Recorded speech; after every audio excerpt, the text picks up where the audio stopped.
પ્રવીણજી, આ challenge politics નથી, આ ફનની પોલિટિક્સ છે. ફનની, આમાં એન્જોય કરવાનો. આમાં જો ઘણી વખત શું છે કે આપણા પછડી કરતા 16 વધુ તણાઈ જાય તો શું થાય ને, એનો આ તાદસ નમૂનો છે. એક ગામડામાં આવી એક ફનની વાર્તા આવે, બહુ બિલકુલ ટૂંકમાં, કે એક ડેડકીએ એના ધણીને ડેડકાને કીધું કે આ હાથી જે રોજ આપણી પાસેથી નીકળે છે ને, એની નજર મને કઈ બરાબર લાગતી નથી. મારી સામું જોઈને વાંકાતરાહી નજર કરે છે. ડેડકા એ કાંતિભાઈ વાળી કરી, કાંતિભાઈ અમૃતિયા વાળી. ઈ કે અરે હાથીની આ મજાલ કે તારી સામે વાંકીતરાહી નજરે જુએ, આવવા દે કે હાથીને. એટલે એને હાથીને આવવાની રાહ જોઈ.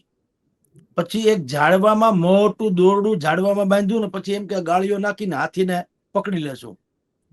પણ પછી પાછો ડેડકાને વિચાર આવ્યો કે હાથી છે એ કદાચ ઝાડવાને આમ ઉપાડી નાખી જાય, મૂળ હોતું ઉપાડી લઈ જાય તો શું કરવું?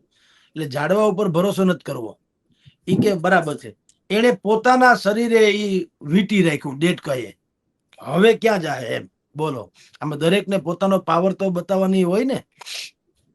ડેડકાએ દોરડું પોતાના શરીર ઉપર વીંટોળ્યું કે ઝાડવાને કદાચ ઢહડીને લઈ જાય હાથી, મને ક્યાં લઈ જાય એમ. પછી રાહ જોઈને બેઠો. હાથી તો હાથી હોતા હે, નીકળ્યો. એટલે ડેડકાએ દોરડું નાખ્યું હાથીની હૂંઢમાં. હવે હાથીને કઈ ખબર હોય કે આમાં હું છે? એ તો એની મસ્તીની ચાલમાં ગયો. ડેડકું ઢહડાતું કૂટાતું આમ ગઠોડિયા ગાતું ગાતું મંડ્યો હાલવા ડેડકાને. કારણ કે ડેડકાએ તો બાંધ્યું તું પોતે. હાથીને તો ખબર નહીં કે આવું કોઈએ કઈ દોરડું નાખ્યું છે. પછી ઓલી ડેડકી વાહે જુએ કે શું થયું. એટલે જોયું કે ઓહો, આ તો ગળથોડિયા ખાય છે ડેડકું. એને કીધું ડેડકાને કે સુંગાળા, એટલે કે તમે જે વેર આમ આમ પડકાર દેનારા, કે સુંગાળા હવે છોડો, તમે છોડો હાથીને. આ બધું છોડી દો, હવે તમે જે પડકાર ફેંકો તે છોડી દો, એમ જતું કરો. તો ઓલો સુંગાળા ડેડકાએ કીધું સુંગાળો તો થોડી પા સૂંઢાળો છોડે તો થાય ને, આ હલવાનું. હવે ઈ મને જ્યાં ઢળી. આ કાંતિભાઈ અમૃતિયાએ આવું કર્યું. એટલે ભાઈ તમારે મોરબીનો પ્રશ્ન હતો, તમારે સુંઢાળા એટલે કે વિસાવદરમાં ક્યાં ચેલેન્જ આપવાની જરૂર હતી? પછી ખાધા ગળથોલિયા, ગાંધીનગર ઉતરીને ગાંધીનગર થી પાછા આવ્યા, કોઈ કારણ વગરનો ધક્કો ખાધો. કાંતિભાઈ ગાંધીનગરના ત્યાં ઘોઘે જઈ આવ્યા, ડેલે હાથ દઈ આવ્યા વિધાનસભાના. જો આને ફનની પોલિટિક્સ કહેવાય, કોઈ મતલબ નથી. તમે જો આના ઉપરથી જનતા એક વસ્તુ વિચારે નહીં કે તમે ધારો તો 150 ગાડીના કાફલા સાથે 450 માણસને લઈને ગાંધીનગર પહોંચી શકો છો, પણ અમારી સોસાયટીમાં નથી આવવું.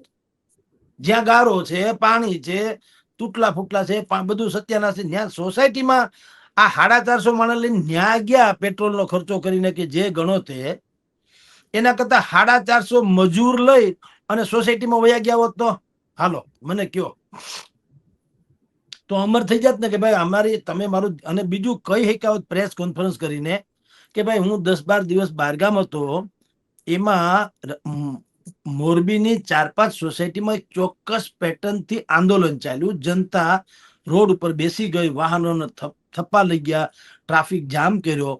પછી ખબર પડી મેં અહીંયા આવ્યા પછી કે શું હતું. એટલે ખ્યાલ આવ્યો કે ભાઈ એની સોસાયટીમાં પાણી ઘૂસી જતા હતા અને ગોઠણબૂડ ગારો કચરો બધું હતો, એટલે બધા આંદોલનને ચડ્યા હતા. હવે એમ કે હું મોરબી આવ્યો એટલે મેં તપાસ કરી હતી, મને એવું જાણવા પણ મળ્યું કે આ આંદોલન કેવળ જનતાનું સ્વયંભૂ નતું, આમ આદમી પાર્ટીના કેટલાક લોકોએ બુદ્ધિપૂર્વક શરૂ કરાવેલું. પણ છતાંય હું મોરબીનો લોકપ્રતિનિધિ છું, ભાજપનો ખાલી નહીં. મને 18 વરણે મત આપ્યા છે, એટલે દરેક જનતાની સમસ્યા મારી સમસ્યા. એટલે વિરોધ પક્ષ વાળાએ પણ જો આંદોલન આવી રીતે એને આકાર આપ્યો તોય હું તો કઉ છું કે એને ધન્ય હો. ચાલો ભલે એને આંદોલનનો આકાર આપ્યો, ઈ બાને મારી આંખ તો ઉઘડી, મને ખબર તો પડી કે સમસ્યા અહીંયા હદે પહોંચી છે. એટલે એમ કહીને કાંતિભાઈએ એમ કીધું હોત કે વિરોધ પક્ષનો હું આભાર માનું છું, સાથે એક શરત મૂકું છું. એક તો આભાર કે તમે મને અહીંયા એલર્ટ કર્યો, બીજી શરત એ કે ભવિષ્યમાં તમને ક્યાંય પણ આવી સમસ્યા જોવા મળે જે મારા લેવલની હોય, એઝ એ ધારાસભ્ય હું કંઈક કરી શકતો હોઉં, તો એ સમસ્યામાં જનતાને હેરાન કરતા નહીં. આંદોલન આ ને તેને ચક્કાજામ ને ફલાણું ઢીકણું, એમાં ઘણા બધા લોકો એની મુસીબતીમાં મુકાતા હોય છે. તમે તો તમારી રાજનીતિ કરતા હો, પણ જનતાને બહુ હાડમારી ભોગવવી પડે છે. એના કરતા હું વિરોધ પક્ષના નેતાઓને પણ કહું છું, મહેરબાની કરીને મારું કાર્યાલય 24 કલાક ખુલ્લું હોય છે. મને તમે મને કહી દેજો કે આ વિસ્તારમાં આ પ્રોબ્લેમ છે, તો હું એમાં મારાથી બનતું બધું કરી છૂટીશ. આવું કર્યું હોત તો પ્રવીણભાઈ કેવું સરસ થાત.